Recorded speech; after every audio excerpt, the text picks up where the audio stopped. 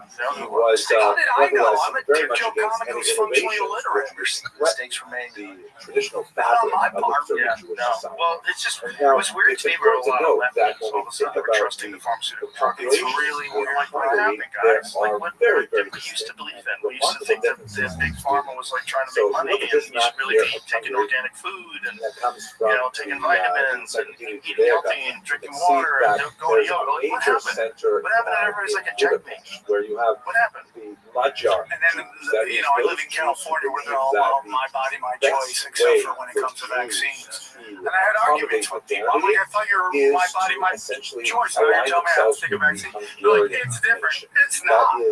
Remember that it's not at all. It seemed like it was to some people at the time. With Germans, because some people got way more anxious about the pandemic than other people. And those people just they reacted so strongly. They thought that other people that weren't doing the right thing were fucking it up for everybody. Because that's what they believed at the time. The problem is most of those people never kind of owned up to what they did. Because they were wrong. And we did get hoodwinked. And there's still people that are trying to defend it and like stop trying to defend it. The data's out. Didn't stop infection. Didn't stop transmission. That alone would have stopped almost everybody from taking that sort of or a lot of down people from the upper left and then makes a dramatic turn to the south. The jump. They never did studies on whether or not it would stop infection. They just want to see if it created antibodies. The whole thing is, when you listen to RFK Jr. talk about it, you're like, this can't be telling the truth. And then you find out he is. You're like, this is nuts. This is nuts.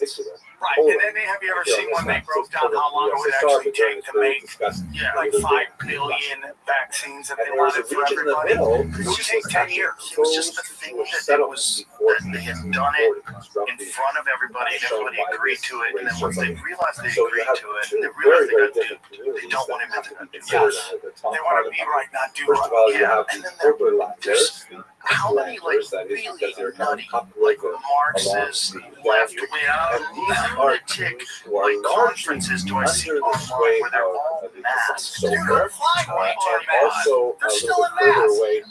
They're still in masks. Everyone else doesn't have a mask where I'm living. They're wearing like super heavy masks.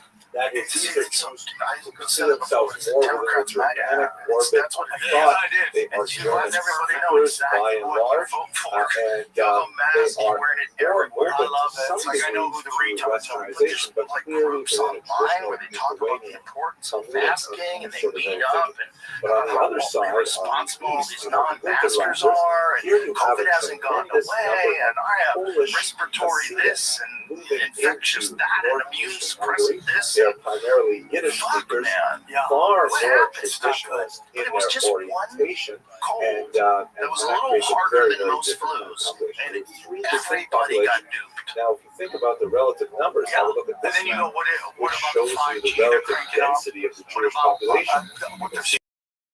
In the sky, so now is an there is a high density of population in the city geoengineering of our sky. So like 5 years ago, you were a crazy conspiracy theorist. Now there's laws being passed about it. And you put all that together, you're like, Northwest, and then that's how people get sick. It's weird, like even cloud seeding, which is legal. Like you can see clouds and you can make it rain, but like in America as well, how including exact is science? How you know what I mean? Like what happens if you cause floods like they did in July? Did you see that? Camels just flying down the Lamborghinis, drowning. And the geographic center of gravity. Nothing about 200 miles an hour. The interwar period shared many signs like many other countries in East Central Europe. The South, Confederate Army. I left him for a second just to see if I could find out. I found they had that General Lee helicopter.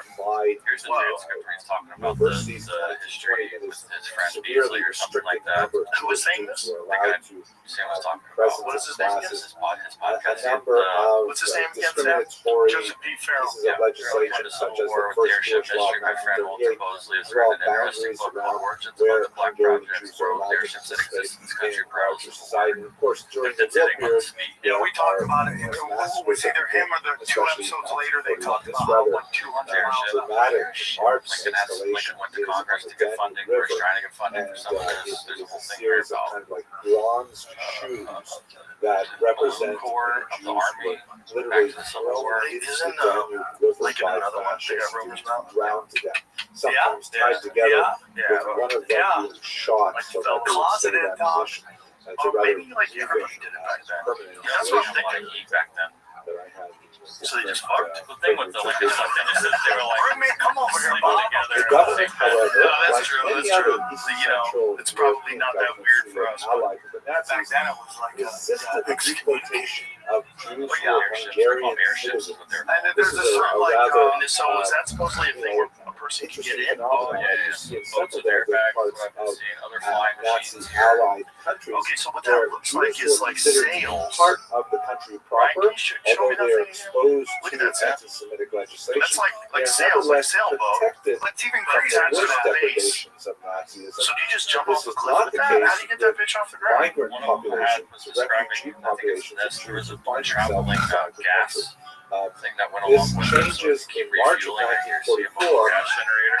when the Nazis, who are totally dissatisfied Okay. with the Oh my God. See if you can look up. That's crazy. Tinfoil Hat 901. That's the episode, and there's a picture of the craft that they they finally made. take So over they're the just country in March refueling of these balloons 1944, with gas. and they These aren't even impose balloons. those restrictions It's like themselves. it's like literal like aircrafts that go 200 miles an hour. So when the reason I bring that up is because if we go, they got these silver cigar things.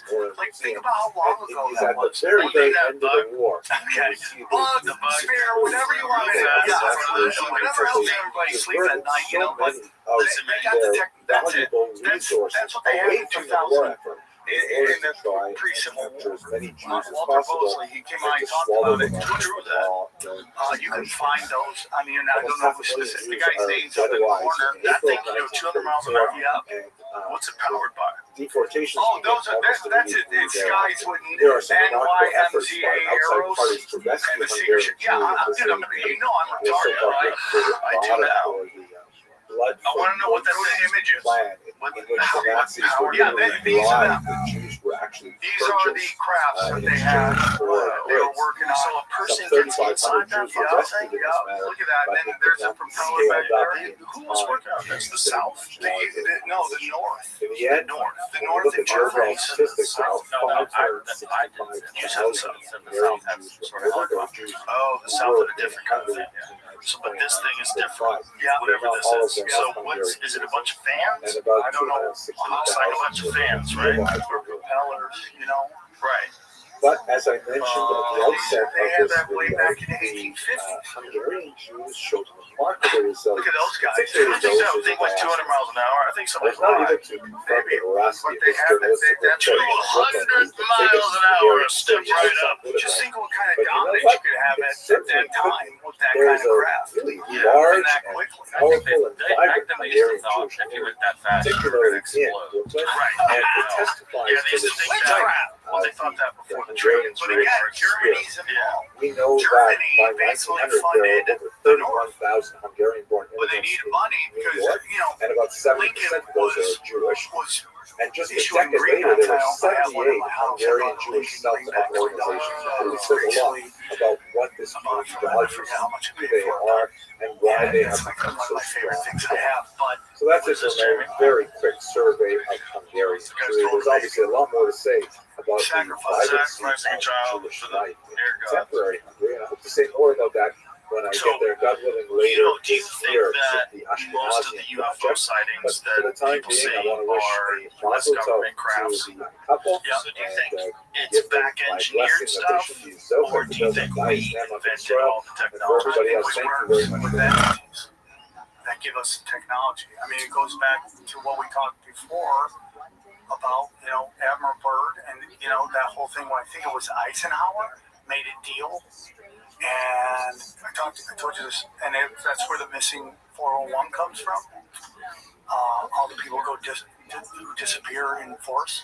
There's really weird connections between all of them. They tend to be of German descent, high IQ, and they just disappear in the forest. And Eddie Bravo has a really interesting theory about it, about how there's all these movies with all these people dying in forest and everyone dying in the ocean. The scary for going out there. Like I'm afraid of sharks. Like I don't want to go in the ocean, but what's going on in the ocean? We see stuff coming out of the ocean all the time. What's going on way deep down there? Challenges to Jewish well, sharks are real. Sharks are real. Be scared of the ocean is unforgiving alligators, and it's a rational fear. Basically, it works like this. Yeah, but Jaws makes this thing break your face. Probably before that, nobody was thinking about sharks. Mirror the existential challenges that Jews face in higher purpose. Each one of those challenges is given knowledge of tools to decipher how you would have survived in that particular scenario, complexity of circumstances in that particular historical period. And you'll be required in open-ended discussion forum to discuss with other students your strategies for survival under those conditions. I'm going to provide you in this course with 7 basic rules of Jewish survival that will be explained in a separate video and separate readings, so you have those secret. But using those 7 basic tools of Jewish survival, you are to create a strategy for survival that may describe the actual strategy that worked between previous generations, or maybe a bold new strategy. At the same time, I would like you to comment on how that may affect contemporary situations because, as they say, plus ça change, plus ça la même chose. The more it changes, the more it stays the same. The very same crises that Jews have experienced in previous generations are also quite prevalent even in our own generation.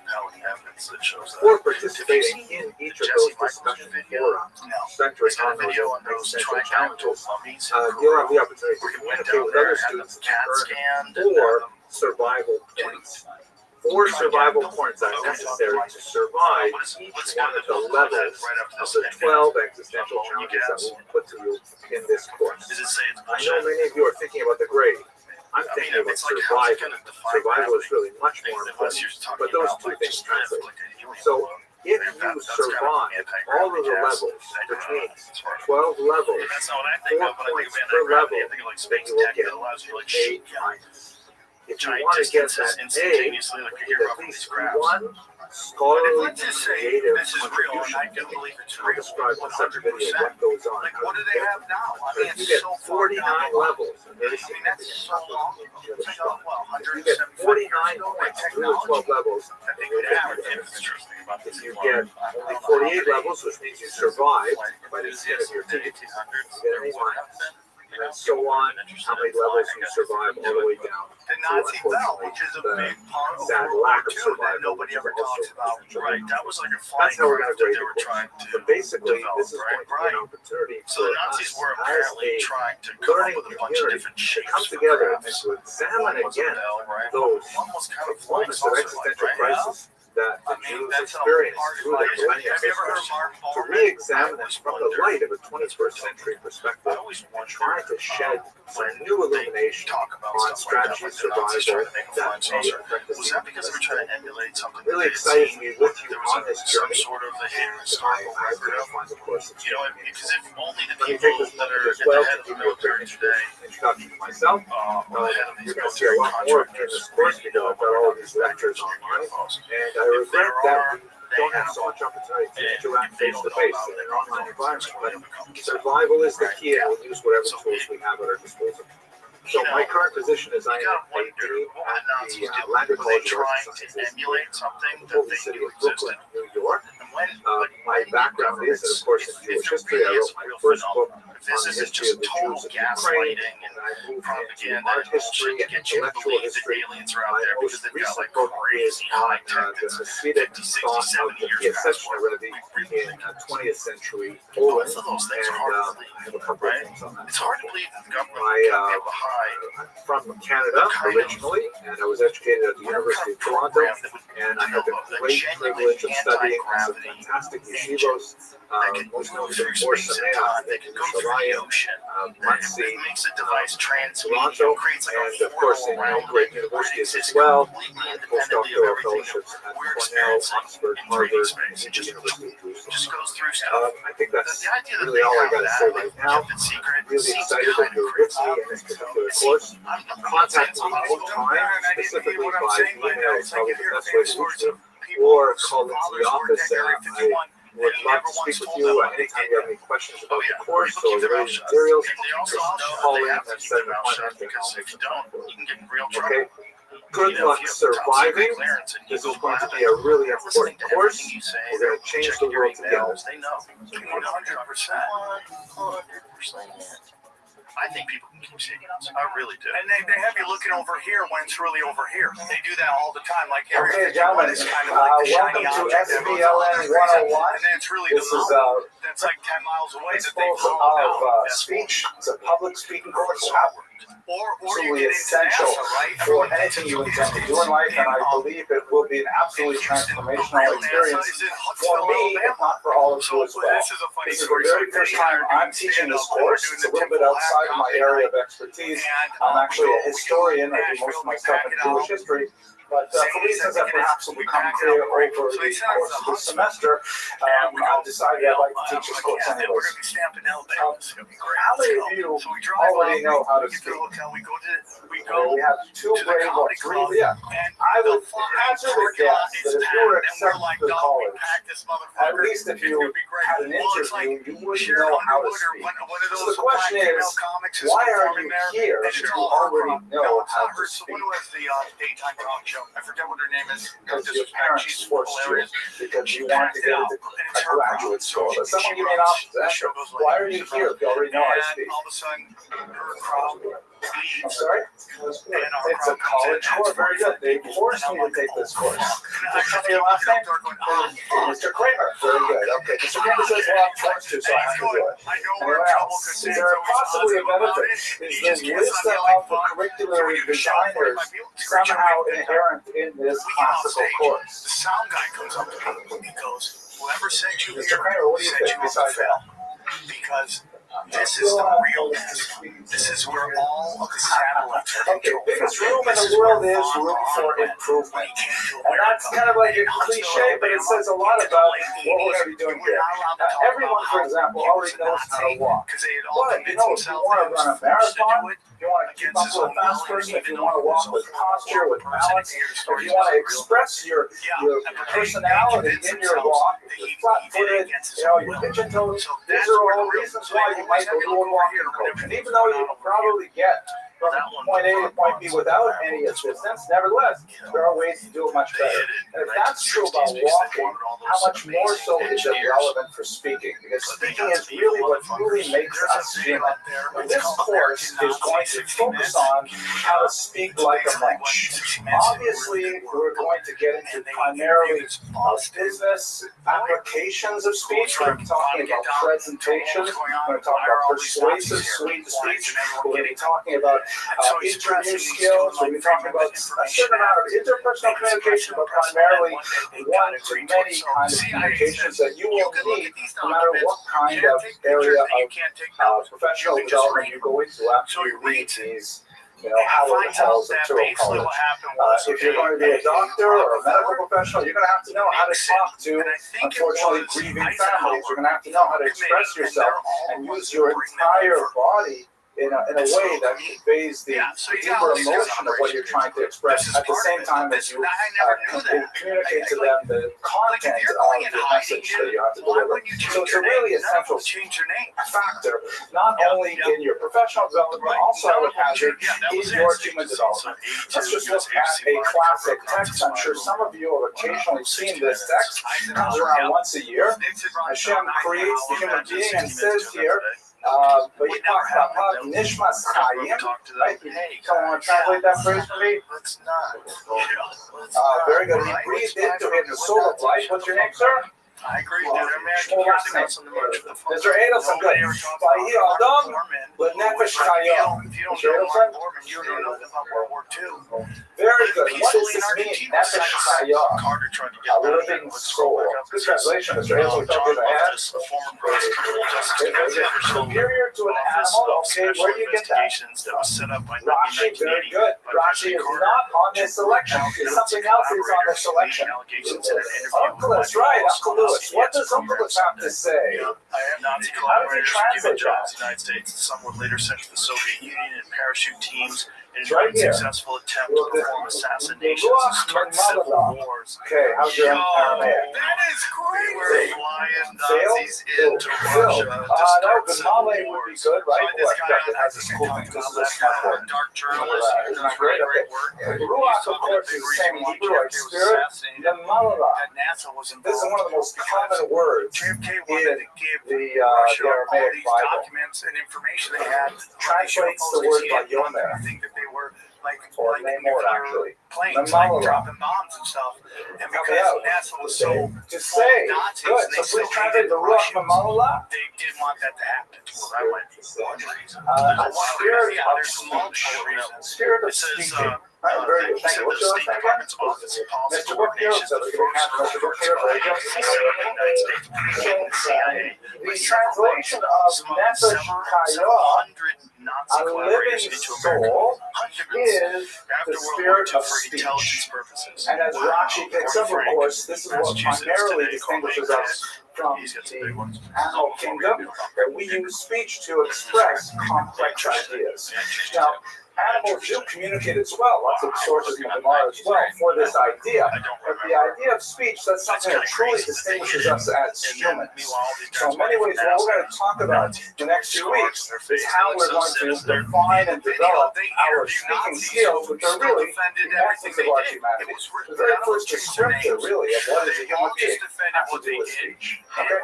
Now, check this out. With this smartboard, I can just erase the whole thing, right? Look at that. Imagine. We love these smartboards. We got to get some next one. Okay, let's go to the next screen here. Let's have a look just for a second. This is a rather brilliant speaker. Anyone recognize the face? Very good. Dr. Martin Luther King. This is his famous mountaintop speech, the last speech. And we're just going to look at it for a second because he illustrates a lot of the concepts that I want to get across in this class. Basically, I want you to focus on three basic elements of speaking. It's all over the board. It's on your syllabus. You'll see it everywhere. Public speaking, to my mind, really is composed of three basic elements. One is content, which means what is it that you're trying to say? What is the message? The second is context. It's incredibly important that you recognize to whom are you speaking? In what setting? For what purpose? These are the contextual factors are huge. And then finally, there is the instrument.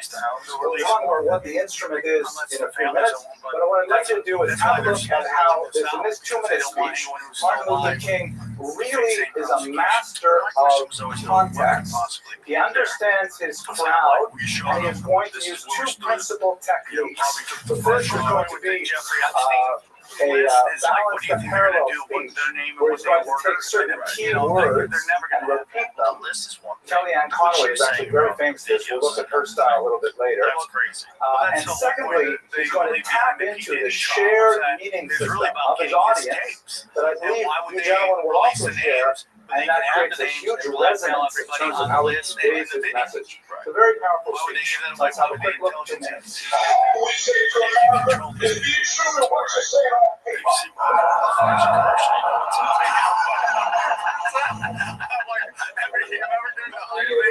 You did something weird. Like a bunch of politicians who are pushing all this fucking bullshit, whether it's COVID or BLM or Nazi Zionism and all this shit. I go, what weird shit do they got you fucking on video? Weird shit. Damn body who was a part of the whole Jeffrey Epstein thing in Florida. And now she's like, yeah, there's videos. There's no videos. So when the first time he gets arrested, she was part of that whole thing. She was part of the process. She was like some AG or something in Florida. She involved that case. Interesting. And you're like, what do they got you do? There's so many that will be implicated. That's what's nuts. Watching it not play out and watching these powerful people sort of huddle up together and hold the line. It's kind of crazy. These pedal hunters, and they're doing a great job getting these guys off the streets. They're all low level. It makes you feel like, oh, we're doing something. No, you're just getting low level guys out. You're not getting, when the Me Too movement and they were accusing people of all this, they're trying to make it seem like these guys are a part of it. No, dude. If you're a 17-year-old going to a comedy concert and then you go home to your parents still, you're not a part of that. It's like 80% of the children who go missing are from foster. Like, people don't understand that. It involves dark ass shit. There was a story that was in some sort of a television show about a scandal that involved child sex trafficking with politicians. It was like in the 90s or something like that. There was weird stuff in different strokes. They constantly had episodes of this TV show, different strokes. And one where the guy owned a bike store was giving the kids wine. Yeah. I just saw that pop up on my feed. So wasn't there was some sort of a story? God, I can't remember what TV program it was. Was it the Franklin scandal or the Finder scandal where the FBI conspiracy societies camp investigates nationwide child abuse network reaching government officials, exposes systematic Powerful speech. exploitation by power Okay, what players. about the balanced Which and parallel involves structure? Ronald Notice any Reagan, repeating phrases he uses? and George involves Somewhere I Ronald read. Reagan, and Right. involves George And Bush Sr. any others? Imagine if you are a government official, Maybe, you're also a pedophile, yeah, that's right. and He you uses that a have to couple of like times as well. He sniff says, around maybe to find out if I lived anybody in else is China, a maybe if I pedophile. lived in Soviet Russia. Right? I think that imagine how crazy. I think that you get in there because they know that freedom. everything's about data. So you think Very you good. get That's right. That's right. pedophiles Very into good. office, knowing that the pedophiles What about and then they feed them. what about the And then they now? control. Well, there's one more I'm hoping you'll get. It's at the end. So this speech is called the mountaintop. Find out Right? who's Okay, very good. commenting These are on these mountaintop. videos I've and what been to they're the into. mountaintop, but this is And called they the can find mountaintop out, hey, speech. does This this is guy the have any mountaintop speech. political So he says three desires? times. Now, hang on a second. What he says, somewhere I read, where did he read it? That's why it's free. That's why Constitution. just Does he say the word Constitution anywhere there? So what is he doing when he says somewhere I read? Right? It's an illusion. It's a little bit ironic, yeah, because he's like sort of saying it's supposed to be there, but it's not. But what is he doing by not? Why does he just say, I read in the Constitution, or the Constitution says, Mr. Kramer? They knew he was a super smart guy. So Now, what happens when you are in the audience and the speaker makes an illusion like that? It unites you. You share in that meeting. Mr. Eisenberger is there, right?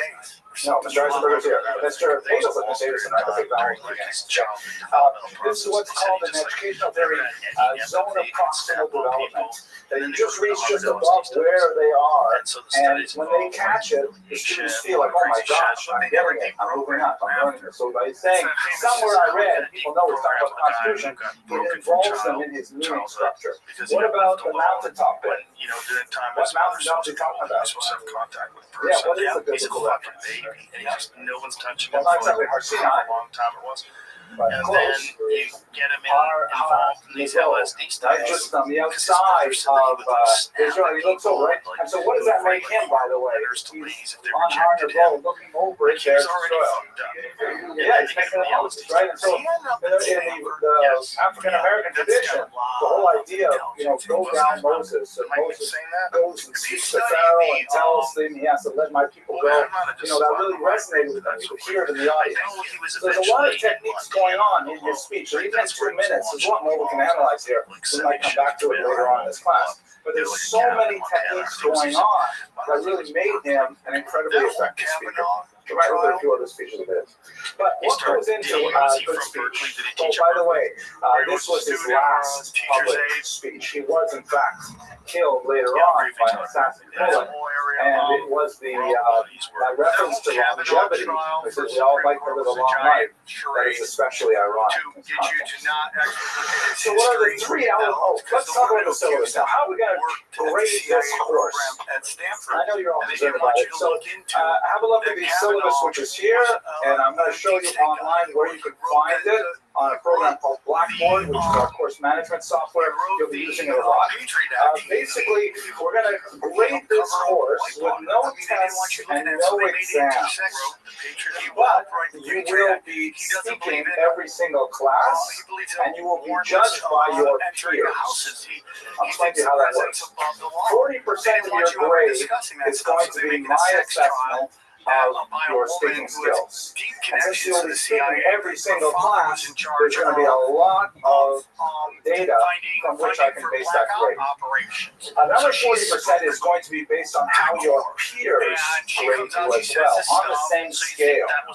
So we will have an open and transparent grading system where all of you will grade all of you, and the grades will be visible to everybody. So since you will be grading your peers, you have to be gentle but effective, and they will be grading you in turn. Right? So since we're all on the same page up front, that's how it's going to work. Now, I will also be paying attention to how you grade your peers, and I will give you a 10% grade based on how productive your comments are. And that means not just, you enter into a kind of a suicide pact and everybody gives everybody 100%, because I will kill you all 10% over here. But, sorry, I gotta go back. When I give you the, all these like if female you comics say in LA things are which commenting are on it. helpful, like you're saying too much or things like that, it shows that you're paying attention and it's a useful kind of criticism, then I'll give you a check mark saying good. Those are useful kinds of critiques. If you read in the textbook, there's some really great discussion on exactly how to give positive feedback or negative feedback in a positive manner. And then finally, 10% will be my sort of subjective assessment, looking at the scope of your skills as they develop over the course to give you a little boost upwards. That's how we get 100% of the grade. Yes, Mr. No. Okay. All right. So, is this system clear? How we're going to divide these grades? It's a little bit like what is that? It's a little bit like the reality TV shows, I think, where they vote people off the island or something like that. How do you succeed in this course? There's 3 basic rules. Success is 1, show up all the time. Right? This is an attendance mandatory class. It's possible during the course of the year, I might want to give you some time to prepare a speech. We might cancel class. We'll know it's in advance. But otherwise, you're expected to be here every time we meet. Obviously, you're being graded for every speech you give. The bonus is you don't have to do any tests or exams. So it's a great course for the summer in that, all you got to do is show up and you're already being 80% there, to paraphrase someone else. Second, prepare for class. You can prepare in a couple different ways.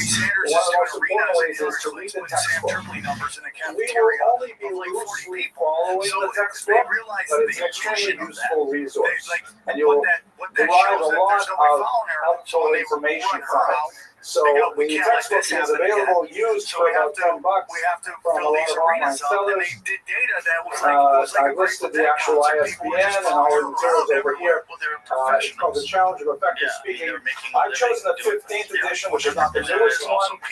You can choose the newest one, which is probably about $150. Or you can use older ones, but the pagination will significantly be different. Yes, on Amazon, all over the place. It's a very common textbook. So that's one good way of preparing by reading. Another way is by reviewing these presences, which are going to be online. We'll try to put them up in advance. You can even look at them in advance. Maybe watch the speeches that are embedded into the presentation in advance, whatever you like. We will also have the textbook. What's the textbook called? It's Prezi. We're going to talk about this at the end of this class. Prezi. It's like, what PowerPoint wants to be when it grows up, but it never will catch up. Okay, so another way to prepare for class, I'm going to give you in advance some assignments. So for example, on Monday when we meet again, I would like you all to speak about a moment in your life when you were afraid. That's a theme for your speech. You also maybe have environmental factors. Share some of your fears. This is not group therapy. It's okay. We don't expect like some kind of feedback, but the idea is to share a moving story, and I'll give you some resources to prepare for that.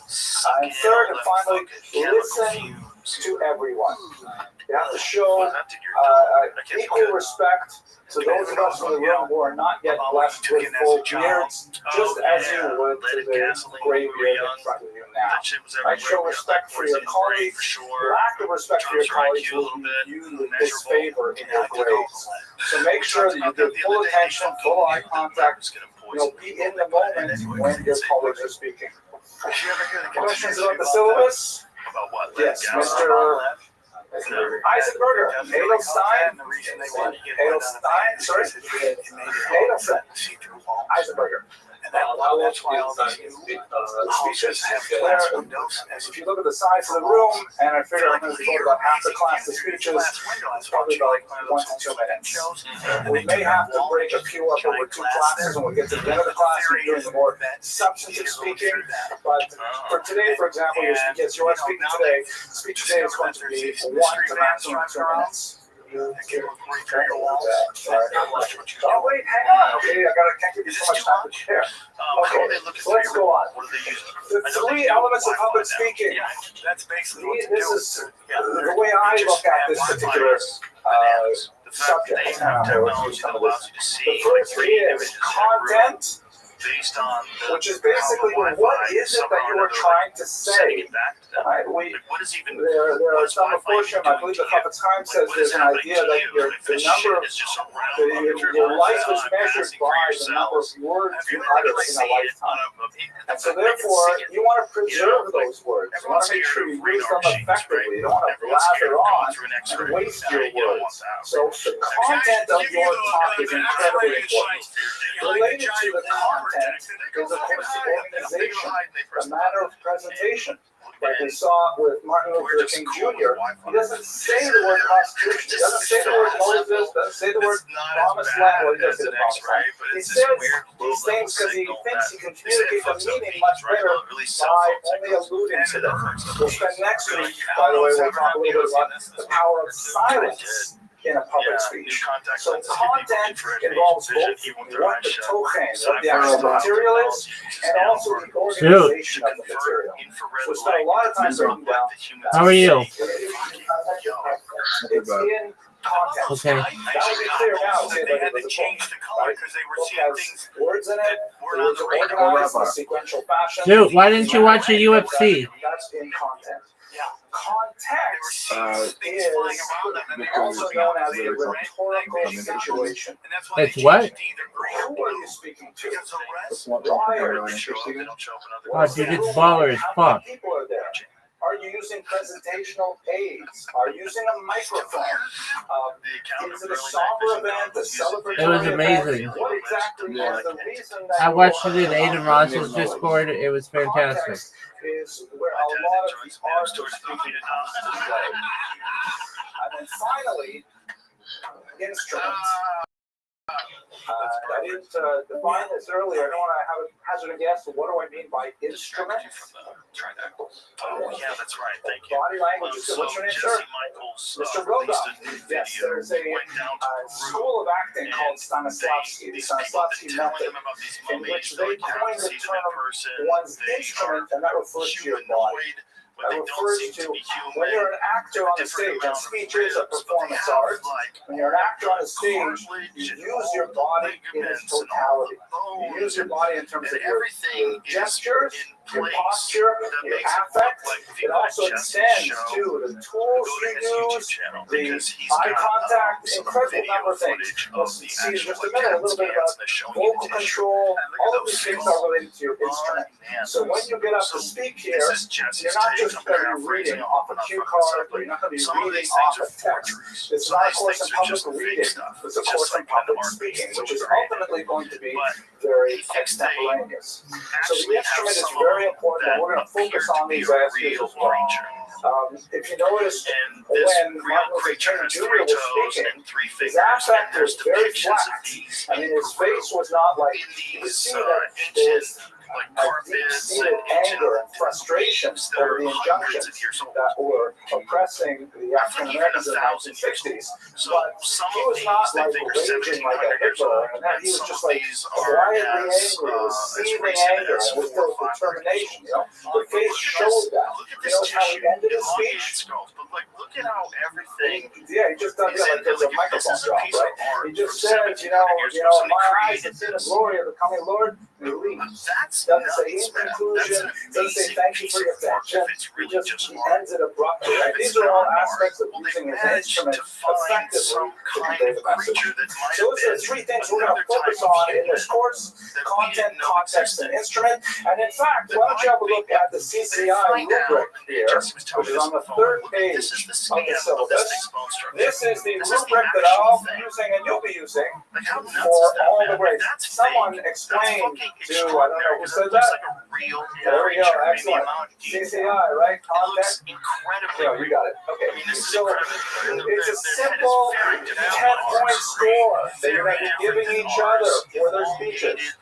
Content, weak is 1 point. Incoherent, unconvincing, poor citations, yes, yes. But they're online. So if you have a smartphone with you, you can do it while you're speaking on your phone. If you want to take notes and then go to a computer later, because it's going to be an online survey that, once again, everybody will see.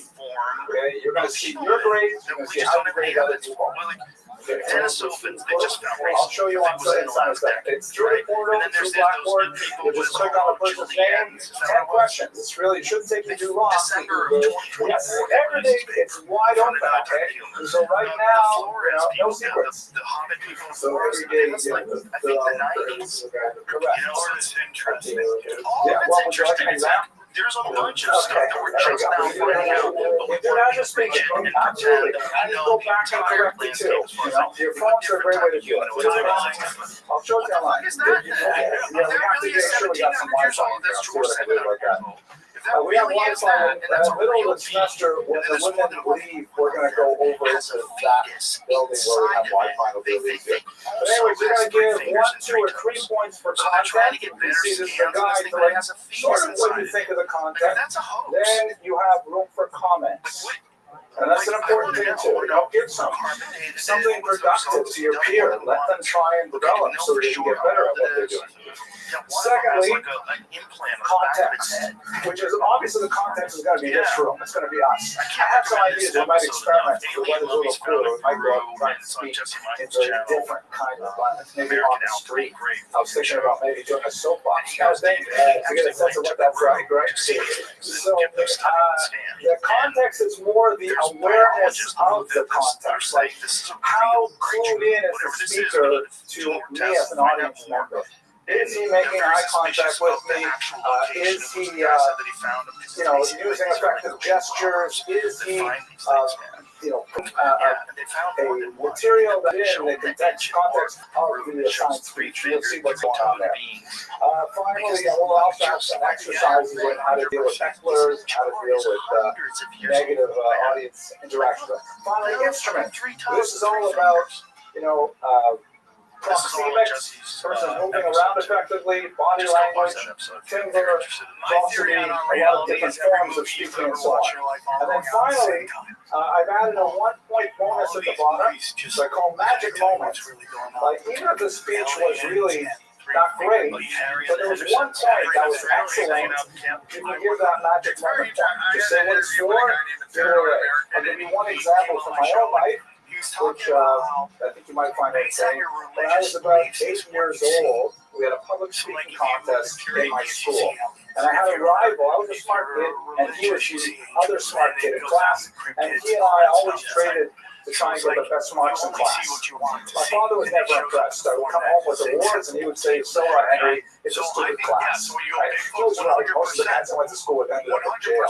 One of them for murdering a policeman, too. But anyway, we had this public speaking competition. I was about 8 years old. I gave a stupid speech, and then my friend Peter Chin got up, and when he gave his speech, he was talking about the theory of evolution, Darwin, right?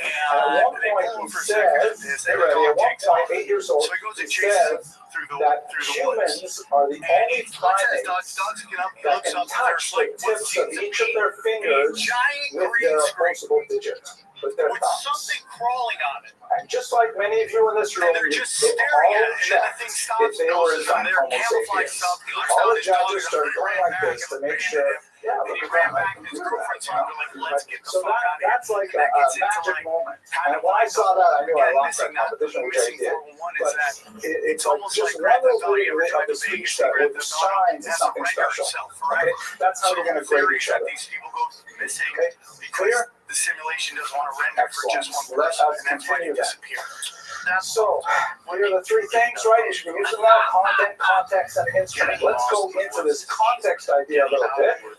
So, it's a great definition of communication that comes from your textbook. And by the way, I welcome you to take notes. Certainly very helpful. But all of this is online. You can view this spreadsheet at any time just by going online. So the definition here is communication is the process of creating shared meaning. All kinds of animals will eat you. What does that quotation signify? If there's bears in the area, there might literally be nothing. There's pigs in the You're area, there'll always be there. Okay. They'll eat everything.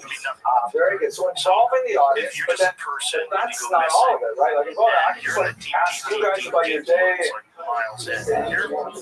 So that's the first part of it. The first part is the speaker has to like understand the audience enough to get their cooperation. He has to co-opt the audience, has to get buy-in from the audience, and then what? And influence them, right? And then in a dastardly way, get them to do what you want.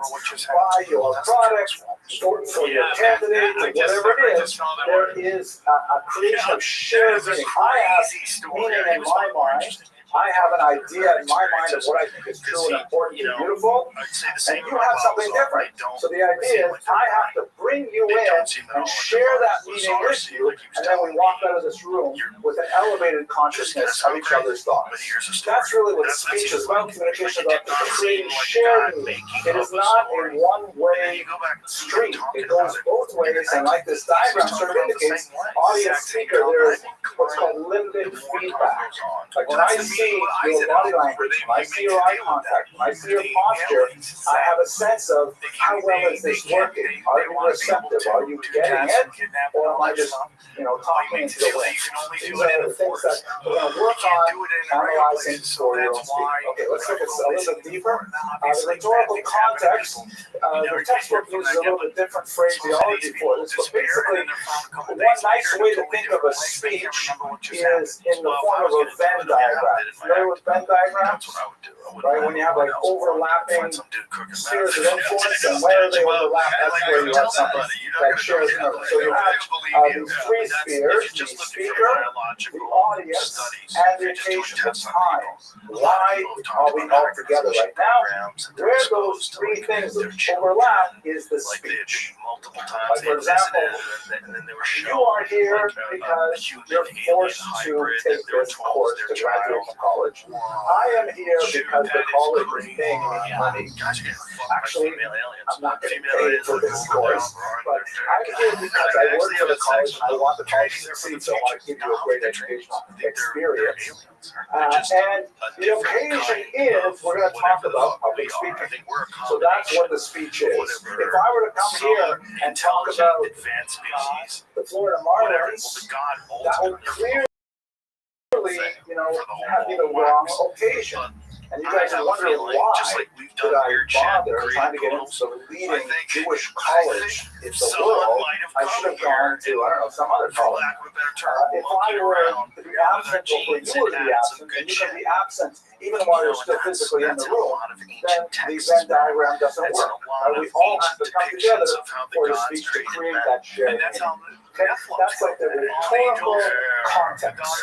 Rhetoric, by the way, is a very important term in this sense, but we'll come to that. Let's also recall that much of what we're going to be focusing on is distinguishing between the signal and the noise. So what do these terms mean? Signal and the noise. And they can't explain the jump from monkey to man.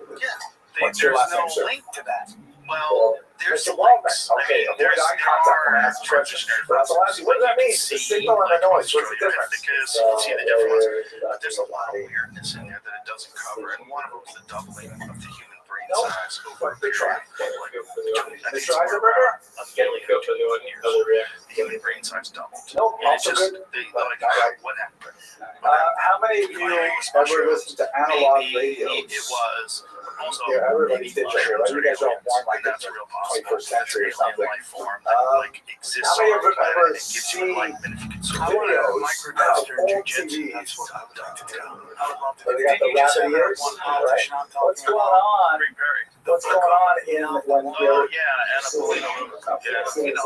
very good. And what happens when you're not quite getting the signal? Who used the word signal? So what is the signal? I mean, I'm a spiritual man, like one God. The signal is the message. What's your last name, please? Savior. It's That's what subtle I'm with into an I. right now. Signal is the message, right? What's got to come through? The TV show, the radio program.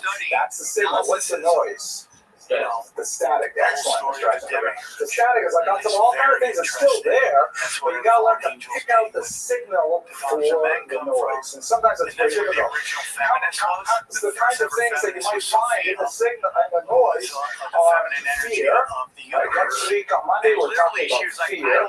People are afraid to speak about that. And that fear is like all that noise in your head and preventing you from effectively engaging the signal. Another one would be this internal monologue, because you cannot shut down your own self-thinking. That's the essential. I see this is very big into this. Here I am talking to you. But part of me is also, like at home thinking about what my wife was making for dinner tonight, and part of me is thinking like, it's kind of hot in this room, or I have all these things going on in my brain, and I have to shut those down and focus on the signal. But nevertheless, it can also have worse things. You can also say like, oh my gosh, is my fly down? You don't want to look because I don't really know if it is down. I might say, oh my gosh, is my hair out of place? Stuff like that. Whatever it is, you got this stuff going on in your head. You have to learn to shut it down. The internal monologue won't be effective. Atmospheric conditions, like we talked about, temperature, the lighting in a room, the distance from the speaker to the back row, all kinds of things like that. Audience control. You guys have been pretty good. I appreciate it. Thank you very much for paying attention. But sometimes, especially in our big audience, at the last school I taught, I used to teach a required course with 250 students in the room. It's a very different kind of environment to try and hold the attention of 250 people at the same time in a required course that they're forced to take. So you got to learn how to deal with that kind of environment. And finally, sometimes you have a really hostile audience. I'm going to show you a very brief 36-second clip. You may even remember this because it happened about 6 years ago, I think. President Barack Obama is speaking to the joint sessions of the House. Probably the most important, auspicious moment of the year in terms of public speaking in this great country, where the president will address the House of Representatives and the Senate together and lay out his or conceivably in the future her vision for the nation, what's going on. It's the State of the Nation speech, a really important speech. And if you recall, you know what happened in that speech? Yeah, that's right. At one point, one of the representatives, in a big breach of etiquette, shouted out, "You lie." And that was kind of nasty, because even if you disagree with the president, you still, when you're representing your district, you have to be polite and listen to him attentively. Let's watch how he dealt with that bit of audience hostility. And the only thing it doesn't have is soul. So it's real elements. It's just like you need cool to make a battery. Yeah, that's what I believe. You actually need a soul. Or the battery that runs the simulation. So deep, dude. Why would it? Why is that? Imagine that moment. I think if it happened to me, I probably would have felt it. I would have gone ballistic. They're discussing this black hole that's as big as No our galaxy. drama, Obama. He just said, it's not true, and then he moved on. It's pretty impressive. Let's look at Joe Biden here. You recognize these two people, by the way? Genetically engineered seems like some shit that we would do. He said, "You lied." By the way, apologized, and he said it was a breach of etiquette, and Obama accepted his apology. But the point for our purposes is just how do you deal with audience hostility? We will spend more time about this later on in this course. Who's this person here? You can actually store five. So we gotta go political education, guys. Nancy Pelosi, leader of the Democratic Party. You could look it up, Jamie. The guy literally created that. Who's this guy here? Joe Biden, right? Former vice president. Here we go. Now the last element for our talk today, and the plan, by the way, is I'm going to wrap up in about 15 minutes. If you want, we'll take a short break, but then we'll go straight into the 1-minute speeches with grading. So let's talk through the thing.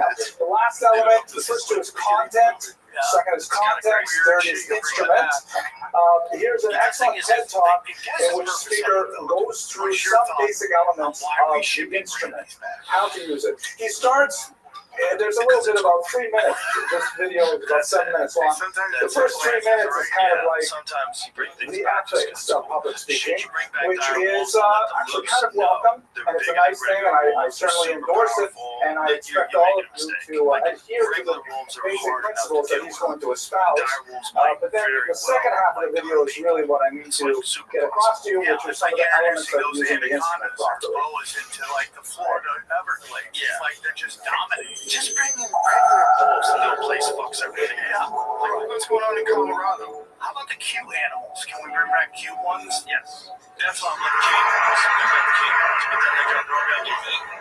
Because you're going to have to eventually let them go, and then something's going to fucking prey on them. And then you're going to have a disaster. Or they're going to wind up eating a bunch of shit that they're not supposed to eat. They're going to kill some species off. That happens all, that's like Australia's like got multiple cases of like different animals they brought in to combat different animals, and now they have like feral cats everywhere. Jeez. Have you ever heard of orphan trains? Have you ever heard of the orphan trains? This reminds me of orphan trains. I remember when I was a kid, I was seeing cartoons, and they're like, this orphan train's going to go off the tracks. And I'm like, why are there a bunch of orphans in the trains? And then you start getting into what that really is. This is where Cabbage Patch Dolls come from. Genetic. Yeah, what the fuck are you saying? Orphan trains, dude. What is an orphan train? The theory is, you know, they kind of did this in Canada with the indigenous, where they sent them to other parts of the country so they couldn't learn any of their culture. And basically the thought is that either they brought kids from where they were born and brought them to the other parts of the country and gave them to the elites to raise as children and do whatever they wanted to do. Okay, it says orphan trains were large-scale social experiment in the United States where orphaned, abandoned, homeless children were transported from crowded eastern cities to rural areas in the Midwest to be adopted or placed in homes. Between 1854 and 1929, an estimated 200,000 to 250,000 children were relocated primarily by the Children's Aid Society and its founder, Charles Loring Brace. This movement is considered a precursor to the modern foster care system. So that's a very clean version of it, but the whole belief is that these are the children of, I'm just going to throw out a name out there, Tataria or stuff like that, and that they're the children of this to kind of erase history. Well, it gets even crazier into Cabbage Patch Dolls, right? These Cabbage Patch kids. And they had these world fairs where they would literally sell, like, incubated children. Have you heard of that? And Jerry Seinfeld says both his parents were those type of kids. What is incubated children? If you look up World Fair Cabbage Patch Doll kids, basically it's almost like science laboratory children. What are you saying? What? You can't hear you, Jerry. Something weird about that. What is it? Chloe, Cabbage Patch Kids and the Mystery of Repopulation Postcards. And Seinfeld says his parents were both those. And they would have displays at World where you could go and get a kid. Wait a minute, what do you mean his parents were? What you said his parents were made in a lab? Is that what you're saying? I think he said his parents were either orphan trained kids or Cabbage Patch Kids. And a lot of people think that's where the NPCs come from. Orphan trained kids would mean that his parents were orphans and they were shipped off to another hand, whatever they were being West. You know, but that's what he said. That sounds like essentially crazy thought to make sure that's correct. Okay, that sounds crazy. But I don't understand what the Cabbage Patch thing is, though. What are you saying that is? They were cloning kids. Well, when was cloning even possible? When did it first become possible? Just in hundreds of years. There's a thumbnail that lists three things he said. Bro,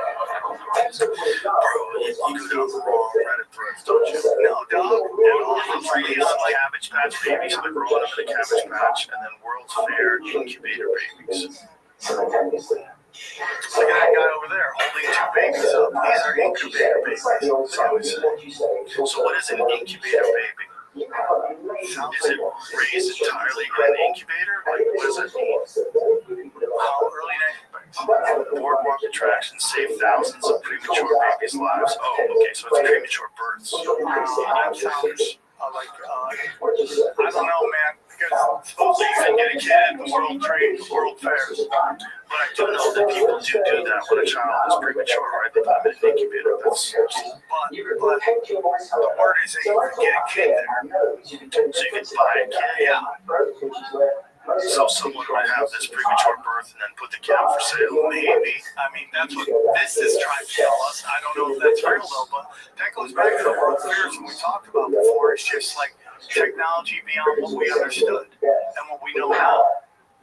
And they wipe that all out. So why would they do that? Do you think they wipe it out, or do they think they're hiding in secrecy? Well, they probably still have it, but they don't want us to have it. Like, what do you think happened with all of Tesla's jokes when he died? Whatever organization. I don't know, because it was Trump's uncle or Trump's uncle got him. You went in there early because he was yell, and then they grabbed him all before it. And that gets into that little Barrett Trump book and all that stuff that's like time travel stuff, which I think is totally possible. I think time isn't this. I think time is this, and everything's going on with time. And it's like a book. Like if you're reading a book, it would be on page 46. It's 46. That's the reality of the time, but you can jump to page 320, and now that's reality of time. Then you go back to page 18, and that's reality of time. I think that's. So do you think that you'll eventually be able to manipulate that, or we think we already can? Who's we know? It's actually the masters of mankind. Masters of mankind, 13 families. The 13 families make deals with all angels. That's not power. That's the power structure of the world. And what method are they using to travel back and forth through time? Whatever technology they got. So do you think that if, let's say, they back engineer UFO in 1947, and these companies get involved that know how to make technology, all these different contractors, Boeing, Lockheed Martin, whoever it is, they manufacture a time machine. They manufacture a time machine based on what they have learned, and they start to use it and go back and forth and move around. Do you think eventually they want to tell somebody? I think they know. Again, it goes back to data. They know who is crazy enough, who can keep a secret, who can do all that stuff. That's what they always say about if they fake the moon landing. They're like, wouldn't somebody in there say something? Well, people do say something, and they end up going missing. But most of them understand that they're in on it. The only people getting into that room are the ones that they don't hit on. Have you ever seen when Amy landed on the moon? Have you ever seen that video? It's just a probe, right? It's not even a probe. It's like an Atari graphic. Puber had better graphics than that. And they're all cheering in the room. They're all high-fiving each other. Can I see history? I want to see if I believe it. I've had so many people that told them everything. Bullshit.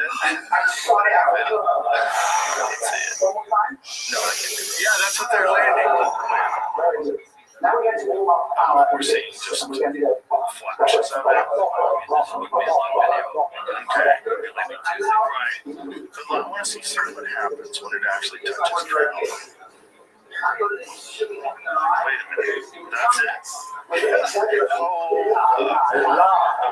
needs to go to jail. You guys all need to go to jail. You guys all need to go to jail. That's so fake. What did you do with the money? What did you do with the money? You got their own island, bitches. Yeah, how dare you? Imagine how much money they spent on that bro. That's everybody in the room. So if you look at the JFK assassination, right? So he goes into that plaza. They're all assassins in that plaza. Everybody's in it. Yeah, and they all go missing and end up dead. You know, my friend Evan, he had a really good point about that. My friend Evan Aver from Black Rock Coffee. He said, during the Bay of Pigs, when they told kids that God if they had from when they told Kennedy about it, and he didn't allow airstrikes. He didn't allow air support. Yeah. That fucked everybody. Yeah. He just had to take Northwoods. No, that was different. Operation Northwoods was the when they were going to arm Cuban friendlies and attack more. That was all part of how to Cuban to war. Right. So, but the Bay of Pigs thing in specific, those guys had a plan based on air support, and then they did get that air support. A bunch of people died. They shouldn't have died. It's like those are the types of people that could have gotten to kill Kennedy. Okay, so treasure. That was really good. Now, what I like so much about that brief presentation is that it gives you a sense of some of the deeper elements of classical rhetorical theory, which we will touch upon a little bit in this course, but it will not be a major element. But for today, we want to be, we should understand that rhetoric. Essentially, what we're doing right here, gentlemen, this is possibly one of the oldest curricular elements in advanced education. It goes all the way back to the Greek and Roman days, the Heraclean era, where you had groups of scholars who were expert in saying things. Not necessarily in believing things, not necessarily in arguing things, but in being able to express an idea. You would hire them to do your bidding. And if you wanted to have some political gain, you wanted to have some monetary gain, you would hire one of these very well-trained experts in speaking to do your will. Plato and Socrates, really, more than Plato, his teacher, argued against this misuse of this very special skill that we have as human beings. And this is the birth of modern rhetorical theory, or I should say classical rhetorical theory, which addresses what exactly is it when we're speaking. And they usually divide it into three basic elements. Logos, let's get the pen here, I like the pen. Logos, pathos, and ethos. I've translated them roughly down here. Logos, which you may see that word in a lot of disciplines, like psychology or biology. Logos is the Greek word for word, but it usually means in this context science or ideas. Logic is related to it. Logos is more like what we're talking about when we say content. What exactly is the information, the ideas that you have conveyed?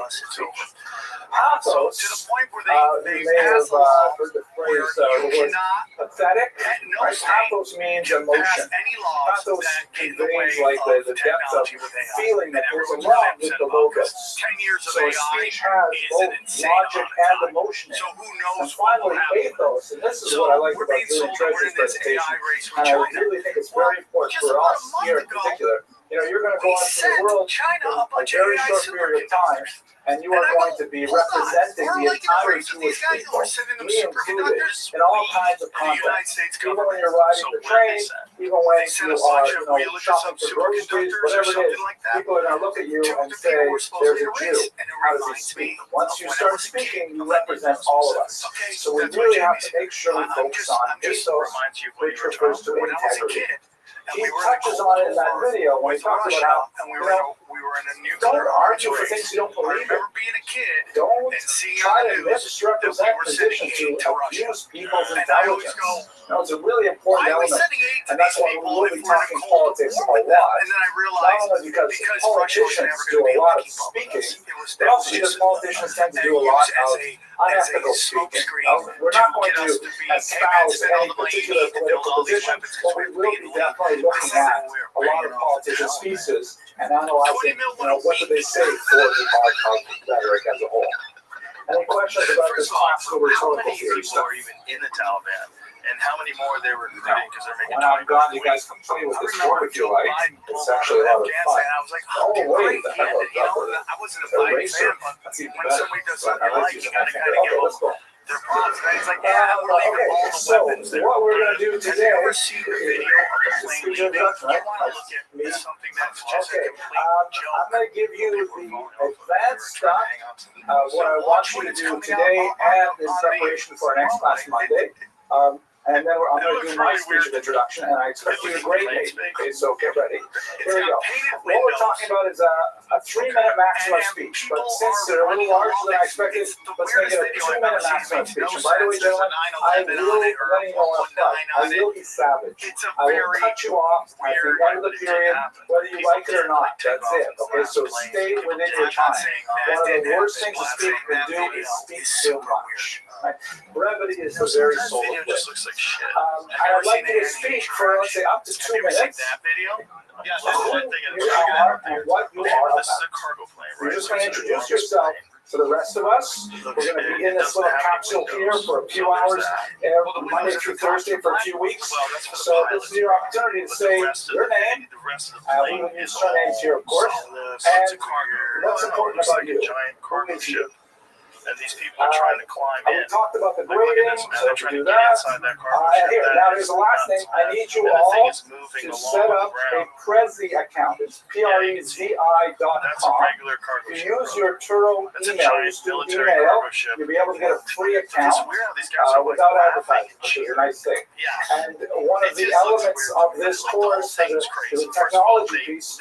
felt By like the end of the they're course, out I in expect you America, all sent to home. be using You know, so there was that, Prezis and in then your there was the fact that presentations. we left behind PowerPoint is all like kinds of so crazy shit, 20th Black Hawk century. We're not even helicopters, going to think about tanks. that. Let me show you online a little bit about how to get to the things you'll need for this class. I mean, you get into So Afghanistan. everybody knows how to log into Turo One. Have you done that yet? Okay. So you log into Turo One, you click on Blackboard here like this, and then it'll take you to several classes. You go to SBL 101, which is this course.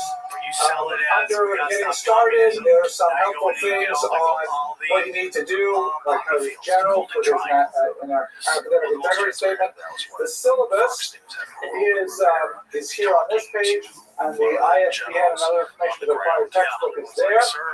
If you want to reach me, there's instructor information, so on and so forth. You can check your grades here under my grades. But let's go to coursework by session. And so here are each of these sessions. They are not precisely organized by our meetings. So it may take 2 sessions to complete one of these folders, but they are 10 units in general. And you'll see in the syllabus how they correspond to the readings. So today's session is here, and inside it you will see the link to the Prezi that we've been watching, so you can easily review it. And then here, you have online live links to the surveys for each of us. Many of you just registered in the last hour or so before the class, so I don't have your name up there yet. What we're going to have to do for today is please take notes on paper, and once we're done this class, I'll upload them later tonight. You can go online and add them in. And in subsequent classes, we should have everybody online, so you'll be able to do it live. Let's look at mine, for example. And since I'm speaking first, that makes sense. You can either look at it, click on it, and you'll see a little Qualtrics survey. It is actually optimized for phones, so it's really convenient to do it right online. There's only 3 questions. Each of them is divided into 2. The first is assess the content of the presentation, and you can choose weak, acceptable, or strong. Doesn't work objected out here. And then provide your comments on these. You're going to do this for each of the members of the class. And then it goes down, and click on the little red button, and it goes to the second question, the third question, and then the magic moment. Okay, are we all clear? Have the sun at noonday? So now down on point of order, it's 5 o'clock. How about I give my 1 to 2 minute introductory speech right now, and I guess we can take a break of 5 minutes or so, and then we're going to race through everyone's 1 minute speech. If we finish by 5:45, which I think we should, then we can go across the street to Dublin Mincha at 5:50. And if not, we have a minion here, but I think that would be ideal. So my speech, 5 minute break, and then we're going to rush through. By the way, guys, everything's going to be videotaped, and your speeches will be available in Blackboard as well. So you can review them and see how you looked on tape and so on. Yes, Blackboard is Turo. Yes, you go to Turo 1, it'll give you your email, and below that is Blackboard. Click on that link. Right, I didn't announce that yet. Or you go under coursework by week. Some claim that strange okay, John, you ready? So I would suggest you take the rubric out. You're going to have to make some notes on it in order to incorporate all the speakers today who are not, especially if you're not using your phone today. And I got my watch here ready, so I'll give you my quick introductory speech. Hi, how are you doing? My name is Henry Grimson. That's my slave name. Hebrew name is Hillel. mythological representations rather I than was historical born accounts of extraterrestrial beings. over Okay, 5 that's decades just ago in a small town in northern Ontario. My family were the only Jews living in this tiny remote community up in Canada. And when I was a teenager, they sent me down to Toronto, which is a big city, to get my education. That's when I discovered Yiddishkeit, and it didn't stick right away, but then later when I met my wife, she and I started exploring Judaism together, and that's how I ended up growing up here and going on to success here in higher education. Actually, it's a kind of interesting thing. My wife and I were both ski instructors. That's how we met. My area of expertise is Jewish history. I wrote my first book on the Jews of Ukraine at the beginning of the 20th century, published by Harvard University. And then my third book, by the way, was published by Feldheim University on Gemara. Sorry, not Feldheim University, Feldheim Publishers. I believe I'm the only person ever to be published by both Harvard and Feldheim, which I think says a lot about who I am. I have another book forthcoming actually next month on the Rambam.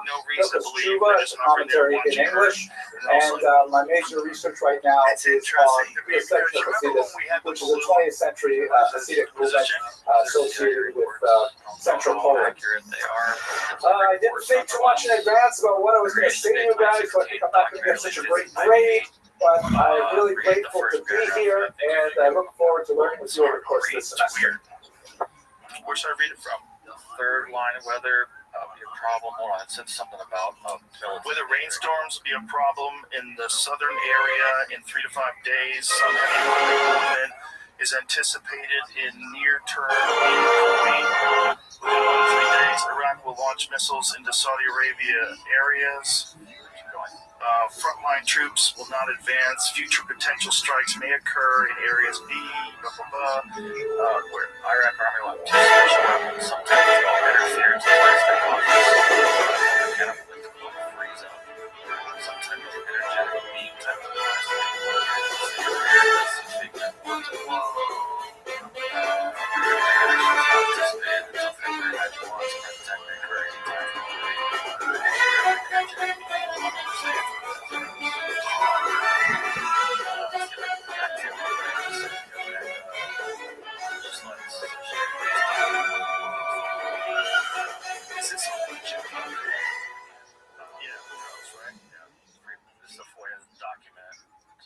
from the Stargate collection. So it's such an interesting. Also, if I had a print in paper some shit that's like super top secret that no one's supposed to know that we have, I would say Iraq has it. So we could use it on that we've created here in Cedars, and once we put this on the internet, we will hopefully transform the world into a better place to live through exposure to our Jewish sages and their teachings. Let me just go quickly into the nature of the shir, and then we will start right away. I will give you a little bit of advance warning. Tonight is a little exceptional. We started a little bit late. I'd like to start right at 8:30, but we will start right on time. And the format is very simple. I'm going to take just half an hour to speak about the historical background of the individual that we'll be studying, to try and place, for the most part, we can say his ideas in their historical context. And then the second half hour will be when we really get into the material, and Rabbi Teitelbaum and Trump in alternating weeks will actually guide us through a session of learning the text. The goal of this series is to enrich our appreciation of these fantastic thinkers and give us a sense of how they have shaped our Weltanschauung and how they have created the Jewish world in which we now live. The topic for today is, of course, if we're going to speak about any of the great thinkers in our shared heritage, we have to begin with Rabbi Rothschild, Yisrael, the acronym for the great thinker Rashi. His true name, of course, is Rabbi Shlomo Yitzchaki, Solomon, the son of Yitzchak. But he is really the founding father of the way we learn text. In fact, there's an expression that in order to learn Torah, you must really learn it with two fingers. One firmly lodged in the actual biblical text itself, and the other in the commentary of Rashi. And learning the text in two ways gives us this unique, nuanced way to read the text, which creates an entirely different way of looking at the world Jewishly through the eyes of this great commentator. His years are 1040 to 1105. He is one of the greatest of the Ashkenazic figures. He is a rather liminal character in many ways, occupying the borderline chronologically and in some senses geographically. So let's have a very quick look at some of the major features of his life, and then we'll turn to the texts themselves. Placing him within context, and I realize, by the way, looking around the room, that there's a great deal of highly educated people here who have had 8, 20, 25 years of full-time Jewish education. I apologize if much of this is going to be basic review for you, but for the rest of us, I'd like to give you some more serious background information that will be useful. But perhaps I'll just start with a small personal anecdote, in particular because I have my brilliant son Boaz here filming, and I don't think I've ever told him this story. But I recall distinctively one of my personal most powerful connections with Rashi was when I was studying in yeshiva in Israel, and I came to Torah as an adult. I was in my mid-20s when my wife convinced me that I should really be studying much more Torah. And I remember being so frustrated just trying to work through a basic Rashi on a Gemara and feeling so terrible that, Rashi is something that is learned by young children and old people alike with great facility. And there's so many ways you can pose it. And I simply could not crack open this Rashi. And I felt tremendous, literally tears of frustration. I literally cried with frustration, thinking, how is it that, I'm in graduate school already, I'm studying for my PhD, I published articles, and I can't figure out Rashi. And I felt so awful and frustrated, and tears ran down my face. The next morning, when I went back to Shir, Rashi was all of a sudden my best friend. All of a sudden, everything that Rashi said, it felt like he was just standing behind me, whispering in my ear, guiding me through the Gemara. It was a transformational moment. I've always felt very close to Rashi and to textual study, really, as a result of that particular day in Yerushalayim. And I feel like maybe in a strange way, I kind of channeled the spirit of Rashi.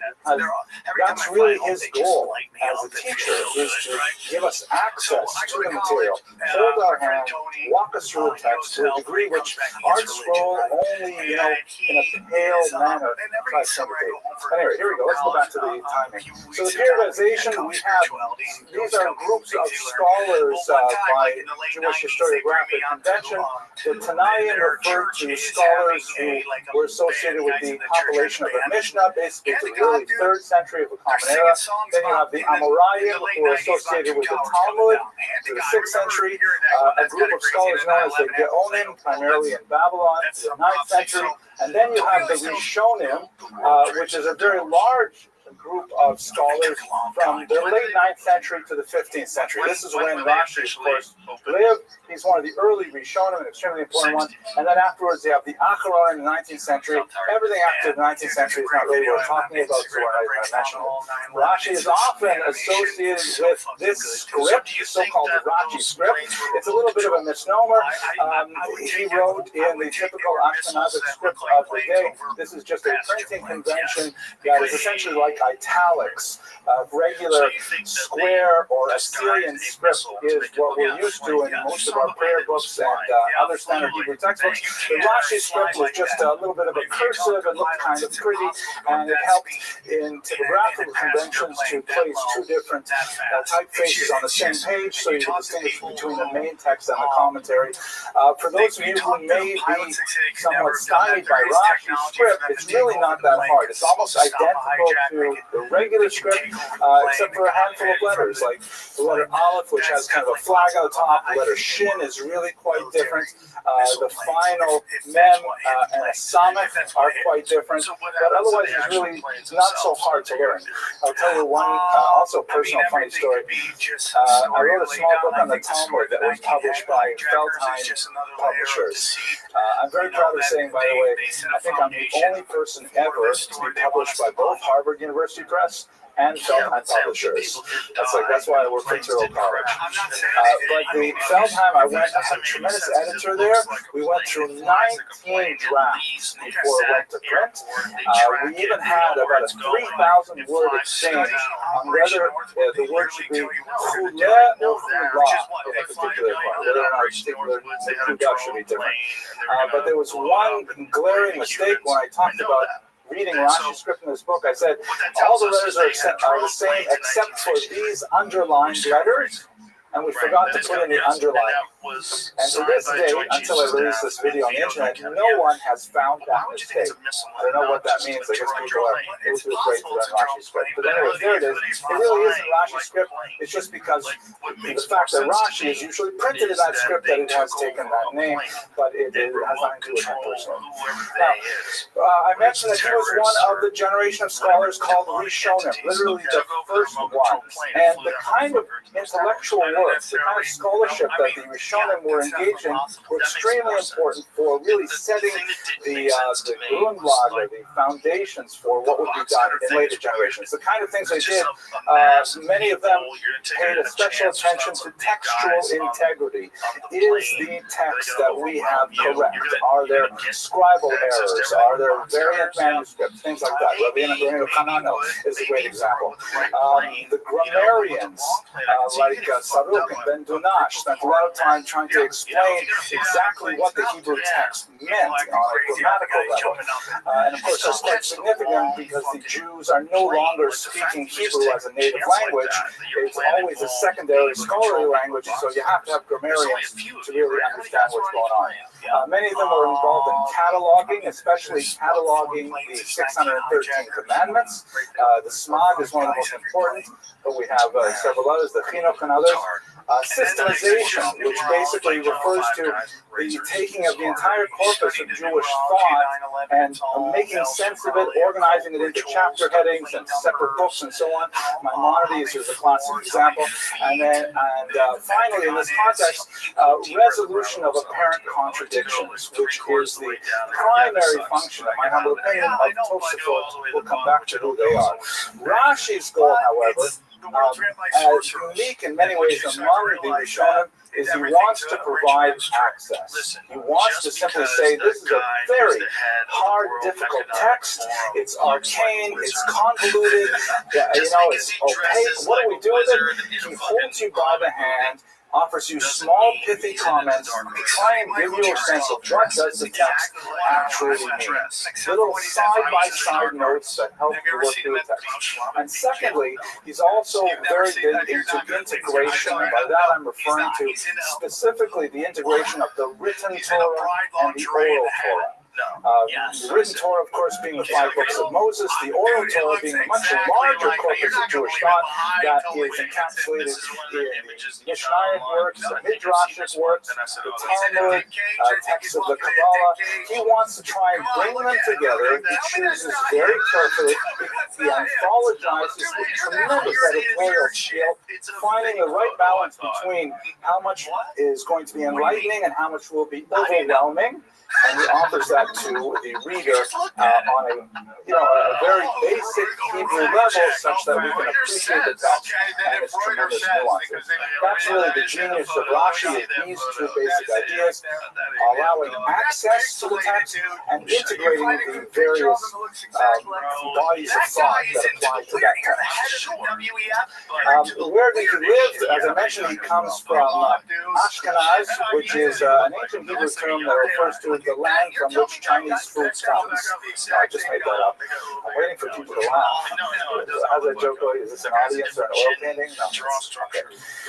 Well, you can laugh, okay? All right. Anyways, here's a map of Europe, and this map actually shows the emigration of Ashkenazi Jewry to Eastern Europe. About 70% of American Jews trace their ethnic origins to Eastern Europe. And the overwhelming majority of those Jews trace their origins to Ashkenaz.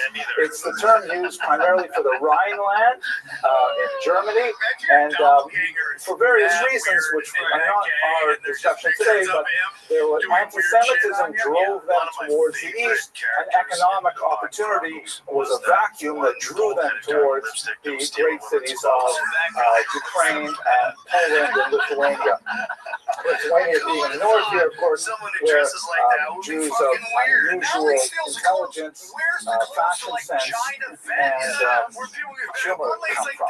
So that's where, and then later, many of them, by the way, emigrated down to South Africa. We occasionally get a few hangovers from Lithuania coming from South Africa. The Rhineland here is the locus classicus for the Ashkenazi Jewry and the culture that developed in Northern Europe. It is most commonly contrasted with Sephardic Jewry, which of course was still in a period of tremendous, ascent. It was the golden age in Spain. That would be Sepharad or Sephardic Jewry out to the west. There, of course, are Jewries in North Africa and in the Middle East as well that all have different groups. Rashi himself lived in several places in the lands of Ashkenaz, both in what would be contemporary France and in Germany. He studied in the great school of Rabbi Gershom Meir Hagolah. We don't know a lot about the specifics of his life. We know that he grew up in an area of great viticulture, and he may quite likely have been involved in being a vintner himself, or at very least in the commerce dealing with wine and grapes. There are all kinds of fantastic stories and legends about his birth and his youth and so on. There are a couple different versions in which his parents, in one version of the story, his father, and the other version of the story, his mother, gave up the possibility of owning phenomenal profit through the sale of a jewel that was destined for the diadem of the Pope or something like that. I don't remember the exact detail of which ecclesiastical figure it was, but they really didn't want to see this beautiful jewel be used in that purpose, and so therefore they cast it into the sea in one version, and as a result there was a promise made to them in these versions of the story that they would have a child, the one child, Shlomo, who would enlighten the eyes of all Jews. Whatever the truth of the legends are, there's no question that he grew up to be this great enlightener. There's another amazing version of the story in which his mother was in the city of Worms, and there are people who today claim to have a place in Worms where this stands for this very day, where when she was expecting, she was walking in one of these narrow hallways, one of the corridors, and a horse and carriage came bustling through there with tremendous speed and threatened to run her down. And so she flattened herself as much as possible against the wall, but of course she was heavily expecting, and she would have been hurt, the baby would have hurt, so the wall, as it were, became concave in order to allow her and her unborn child to be protected as the It's an amazing story. There's no historical grounds to believe it actually happened, as said, but nevertheless it gives you a sense of what people say about him. He studied primarily in the region known as Schulz, which is the tri-town of Speyer, Worms, and Mainz. Three towns that are very proximate to one another in the region of Ashkenaz. And it was there that he was able to draw together much of the scholastic methodology of the South, where you have people like Rabbi Gershom, the school of Provence, with the Ashkenazi proper way of the regimen of studying the Torah with great discipline and grammatical fortitude. He then, in 1070, opened up his own yeshiva. Like many yeshivas probably today, his first students were his children and his grandchildren, and they went on to achieve great fame as well. He had a number of daughters which have been popularized in fiction.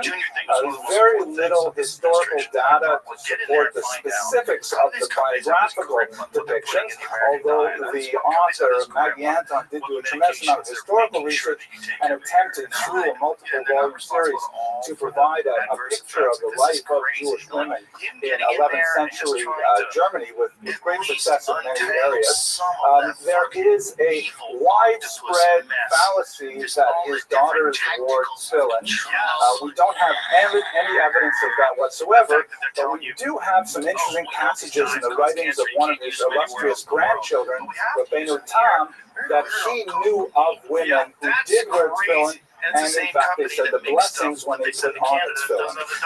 The widespread idea that Rashi thought he wore tefillin, however, does not have any classical source in the period. There's also no reason to believe the assertion that the so-called pseudo-Rashi, Rashi was so popular that many texts were authored by others and his name was attached to them. It's very different from today's scholarly world. Today, in the academy, what we do is we take something that someone else wrote and we put our own name on it. But back then it was popular to take something that you wrote and put someone else's name on it. So we have several pseudo-Rashis, especially on the Talmud, sometimes because copyists found a manuscript without having a clear authorship, and so therefore they said, well, this looks a lot like Rashi, and so they added the word Rashi to it, but it's clearly not. So some have opined that perhaps his daughters did write some of the pseudo-Rashis. Again, there's no reason to specifically believe that, but the scattered references that we do have to his daughters indicate that they were literate, that they were learned, and that they did communicate with their father in learning, meaning they had a body of knowledge which was quite impressive, especially for the day. Not surprising, perhaps, if your father is Rashi, that whatever your gender, you would be a very learned individual. His major works, we will study some of them in just a few minutes. But his commentary on the Torah is absolutely essential. It is universally printed, typically alongside the commentary of Onkelos, the translation of Onkelos that we'll study in another class. He's also written a massive commentary on almost every tractate of the Talmud, almost every book of the Tanakh. It's in the very first place a scholar looks, or at any stage in their scholarly career, is what does Rashi say? How do we understand this passage? We always look towards the inside binding, which by long-standing topographical convention is where we place the commentaries of honor, the ones on the inside. Rashi's always on the inside. What does he have to say? And there's a whole engine of research in the yeshiva that is surrounding the question, what's bothering Rashi? Meaning, when Rashi says something that appears obvious, there's always a much deeper reason why would we bother to say something that we would otherwise know. And exploring that question of what's bothering Rashi is often quite productive as a scholarly venture.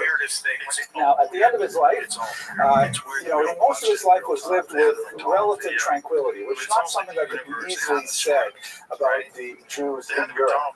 But at the end of the 11th century, at the end of his life, really, was he was an aged man, he dealt with one of the most difficult social crises of the era. This was associated with the First Crusade of 1096. The Crusades were a tremendously heart-rending period for Jews in the Rhineland in particular. It was originally a movement that began in December 1095 when Pope Urban II called upon all Christians to gather together and to free the homeland from Muslim infidels, because there was some question about access to the holy sites for pilgrims. This happened to be an incredible message. It resonated with tremendous force throughout Europe, and there were other social and economic factors that combined to bring together a formidable force of soldiers from all over Europe. And they managed to make their way, following monks like this one here, Peter the Hermit, to Jerusalem. They had to repeat it several times because the Muslims were able to throw the Crusaders off the Holy Land. And of course, we have some of the most fascinating architecture in Israel from that period. But the First Crusade of 1096 was especially important from a Jewish perspective, because what happened was several of the kind of ragtag Crusaders who didn't make it into the regular army, meaning they were not noblemen, they were not professionally trained knights, they were just, adventurers. In some cases, and we have many first-hand accounts in here, they were like, hooligans, poor peasants, landless peasants. They would even do things like, if there was a goose that insisted on walking to the east, they would say that the goose was holy and they would follow the goose. Another famous crusader had his back tattooed with a cross, and he revealed his back to it. His audience said, look, I woke up and I had this mark on my back. It obviously means you have to follow me. And so they followed him off to the Crusades. There are a lot of kind of, marginal people involved in the Crusades. And a certain number of them up here in the Rhineland said, wait a second, why are we schlepping? They didn't use that word. Maybe they did, it was Germany. Why are we schlepping all the way to Jerusalem to fight the infidel when we have the infidel right here in our very backyard? We don't have to go all the way over there to fight Muslims. We can fight Jews right here in Speyer, Worms, and Mainz. And so there were tremendous massacres of Jews in the tri-town that was the home of Rashi for many years, and horrible massacres which we recall every Shabbos when we read Av HaRachamim, a paragraph that's read after the Torah reading in memory of those martyrs of 1096. The reason why this was especially poignant for Rashi is because once that fateful summer had passed, we learned that many different things happened to the Jews of those communities. Many were, of course, killed outright. Many, amazingly, chose to take their own lives. We have some powerful first-hand accounts of Jewish families, deciding to kill their children first and then kill themselves rather than expose themselves to baptism. And then we have, of course, many Jews who chose to become baptized rather than submit to the sword.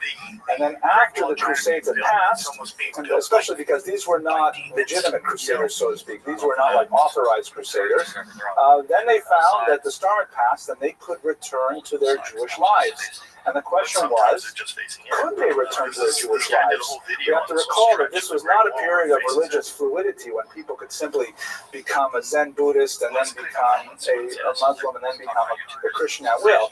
Once you left the religious community, that was it. You were gone.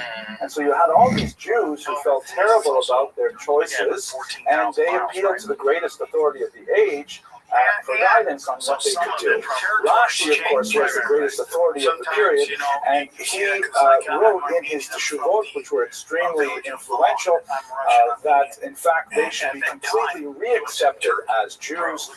There should be no prejudice against them for the decision they made when they were on pain of death, and in fact that is a decision that has had huge consequences for Jewish history.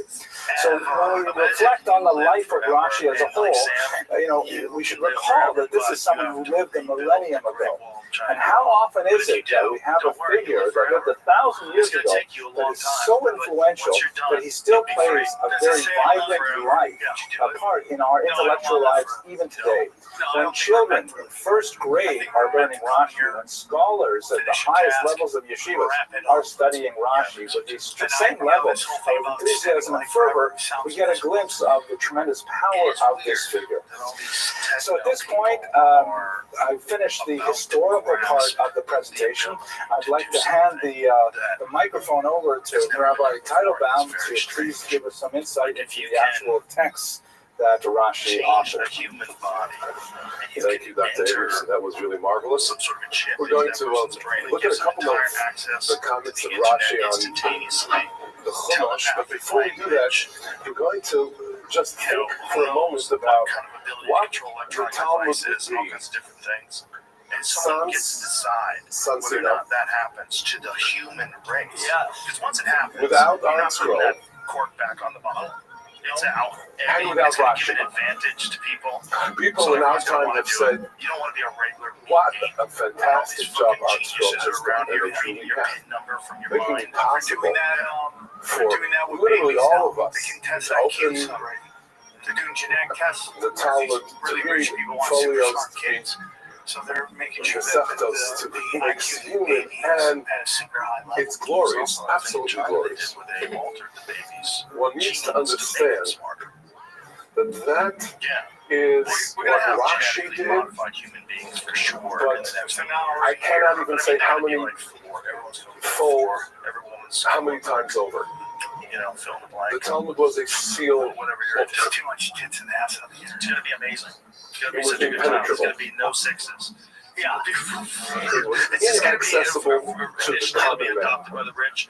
Then it'll just be like cell That's phones. without exaggeration. You know, fucking Mike Douglas had that We, big ass fucking most of us, the vast majority, if not all of us in this room, right? Now everybody has a living phone. in the time before Rashi was Fat written, homeless people with iPhones. would not have a prayer. iPhones. Not a We're chance. never gonna have a revolution when I'd you have study in fat homeless Talmud. people with iPhones. Like that. Yeah, If and they not have with nobody. And one's they're still fat. teacher, master, they're living Rebbe, the best life. That's how page comfortable by it is. page by Just page by comfortable page, enough not to get upset. line by line by We line. gotta wrap this up. I love you to death. So what Rashi did in terms of opening up the Talmud Last thing I want to tell you is is that incomparable. Everybody else's work is built upon Rashi's. That's not to say that there aren't those who will dispute Rashi, and the Tosos, and the Rambam, and the Ran, and who will say, well, they have a different take of what this Mishnah means, and a different understanding of that Gemara. Oh, of course. But in terms of being capable of navigation, nobody could make their way through the Yam HaTalmud if not for the rudder and the sail and the ship and the steam engine and what we have to say in our own time would be the nuclear Here power we go. You can go to the Living Church of God that and makes the YouTube Yam HaTalmud at accessible Tomorrow's World. and navigable It's all to been everybody. prophesied. England, the United States, The and first Israel thing we have to versus say the about pagans. Rashi The pagans will be is that he led like has before the made Assyrians who are Talmudic now Germany. Judaism And that a will be reality. true. Because by opening up the That Talmud, will be my third prediction I've got right. I you love are you now so much. saying that Thank you so much. that which the Christian began by his saying in the second comment continued on with Mishnah and Talmud and the period of Gaon, about which we heard briefly. And then the Rishonim, it was that which became for all of Klal Yisrael, Talmudic Judaism as we understand it today, Rabbinic Judaism as it's so-called, that can be embraced and lived and appreciated, and it isn't foreign to us. And it's not by rote, because anybody can open up the Gemara and study. That's only because of Rashi.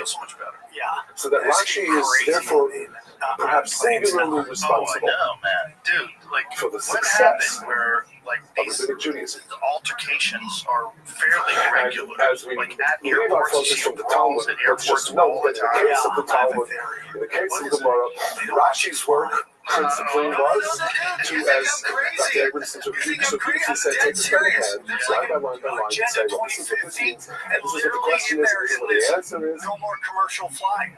And that's particularly where, yes, the question appropriately is, what's bothering Rashi?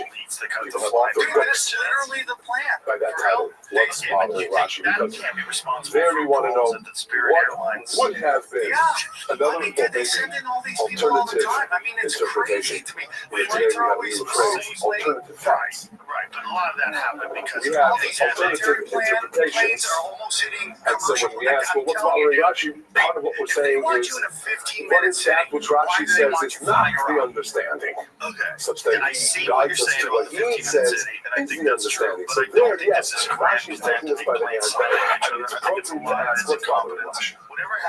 He is trying to not just answer the question of what's bothering Rashi. Because apparently He's that answering lady the was question instructed of, to excuse me, not go what's in the direction bothering that she was God. going. Right. What was the specifics of it? Rashi is trying to educate us They looked the wrong to way. understand. Like they go, hey, there's, and they look this way and it was coming that way, or they look that way and it was coming this way. They didn't. They looked the wrong way. And Remez and When they Bush, and tried so to see what was coming. Rashi conveys to us the truth, the powerful truth of the fact that there are numerous claims of reality and existence, and therefore there are similarly numerous claims and realities of LA fires. meaning doesn't have to be literal translation. Do you remember when that one fire chief or whatever was like, oh, if I come get you and you're too big, you're in the wrong place. Yeah. Why would you say that? Drash, Why would you?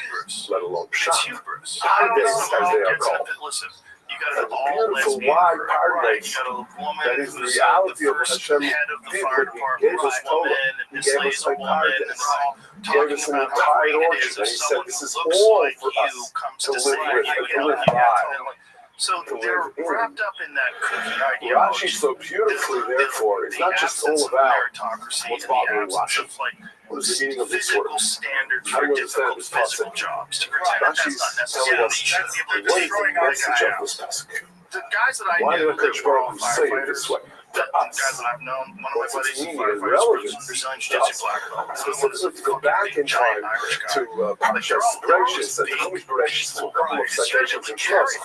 I agree. Because I want you, like crazy I suggest that you in the Parshas moving forward, it's Va'era, when I change it I mean, Shalom, that you should agree with what you're saying. look at Rashi What now I'm saying is, and find what both that causes more tremendous chaos, what causes Parsha, more infighting, the tremendous is if you idea of push everybody understanding to the this is Parsha, DEI and messing up, understanding and the not that textual this whole meaning thing is and purposeful. message of the pasuk, and yet also seeing So the you're thinking broader that they're sense that Rashi instituting DEI gives on us, where it purpose, says, putting in don't just ask me what's bothering me, ask me what's bothering God. so that people will complain. It's not about what's so bothering that it Rashi creates so more much as chaos. why is it So, that I mean, I don't know tells if this there's to us?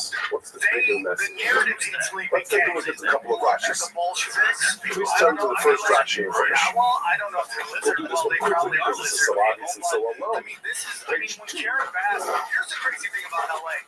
Very few people I always joke that the first page of Chumash, the Stone Chumash, begins on page 2 because they wanted to imitate the Talmud, which, you have a shot block and then first page is that's base coming out. They started on page 2. Or is it because the Torah begins with the base narration? So anyway, on page 2, Rashi famously says in the very beginning, the Torah really should begin with the Parsha's going to read this coming Shabbat. Never complain about what's going on. If you ask me, it's a She big is part really of showing moving it's everybody not into these Israel. big It cities. says the Torah is a guide to life. So, mitzvah number 1, Chodesh Elochem, Rosh Hashanah. That's the Parsha spell. That's where the Torah should begin. Not time, plus explorations. You should, because of the concept of Elochem, Ma'aseh Abraham, Losses, and Machos Goyim. Something important to us. Look at the Rashi almost prophetically saying, Shein Yom Rumas Ha'olam Yisrael, listen at them. You go on to have this incredible life. 1913. It's a when. The nations of the world say, you Jews are You become that thieves. guy that everybody sees as Watch them out so You've conquered other people's lands, occupied territories.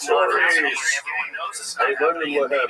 We answer for our shortcuts. You have to conform. Yes. You have The to land say is all what they God's. want you to Hashem say, Baruch Hu Loah. whether it's about whatever political issue, climate change, whatever it is. You can't have any opinions that break from the narrative. I totally 100% agree, and that's kind of why LA So the nobody's first saying Rashi it's a begins by culture, it's telling part of us the culture. we but I Jewish really think people it have has a something to do homeland. with the original And the way whole point that of LA was founded. Bereshis Before Bara Elohim reality Shemayim started, is that it all belongs to God, and He has a portion to every nation there where He wishes that nation to live. That's their portion. That's their nachla.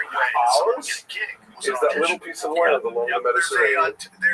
Tell that to the nations of the world. It's the first passage in Chumash. Now, this is obviously not a simple shot of what Bereshit Bara is, but it's an obvious way in which Rashi opens his commentary, almost announcing, I'm not going to write just a simple translation of Chumash. I'm going to share with you, take it from Medrash, take it from Talmud, Babli Yerushalmi.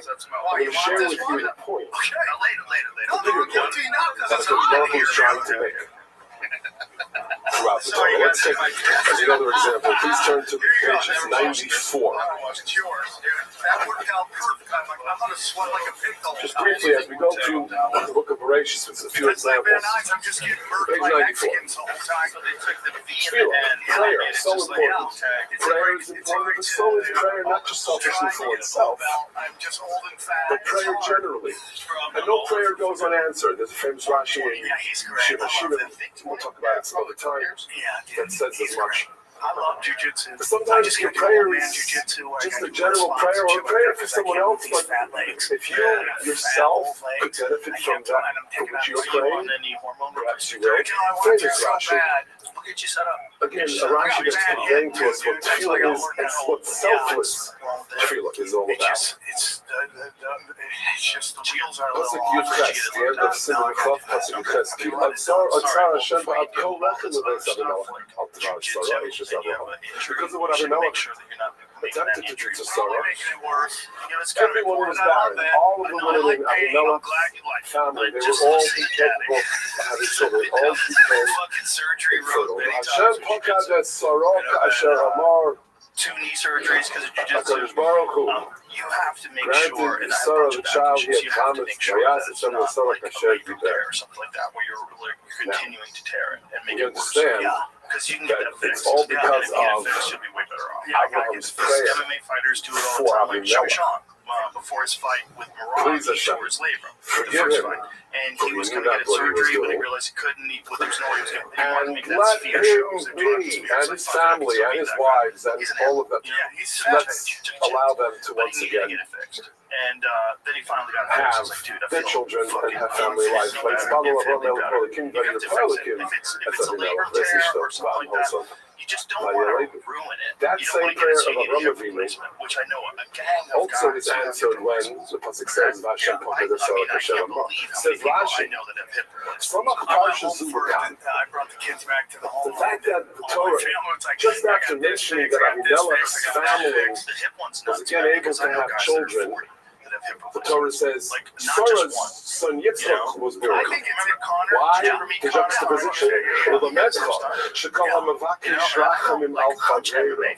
If you set yourself aside and you're just davening for what your fellow man needs, if that's what's on your mind, if that's what's on your heart, you have to need that very same answer to a prayer. Who it might just be answered first. Shneimar Vayisbalel Abraham Elikim. Vayir Elikim is Avimelech. The summer play. Immediately thereafter, the Torah says, "Hashem pakad es Sarah ka'asher." You were missing calcium or missing meniscus or whatever it be. You're crippled for life. Because Baruch had already provided for pregnancy for Sarah. At least for even 20 before years, you can, like Avimelech's family was here. Yeah, I see it does hurt. But it was that timing of the matter. Yeah, I know. So that's what I want. I want to fix my Abraham's prayer at that time. We'll get it looked at while you're here. Really? How many days That are you caused that at that time, like 7. Sarah should become pregnant.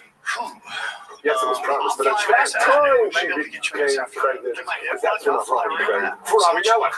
What you really need is an MRI. Sarah became pregnant at that time because everything was praying for Avimelech, in health insurance. I better get looked at. Bro, that doesn't who had somewhat unwittingly taken Unbelievable. Do you know what happened to Ben Askren?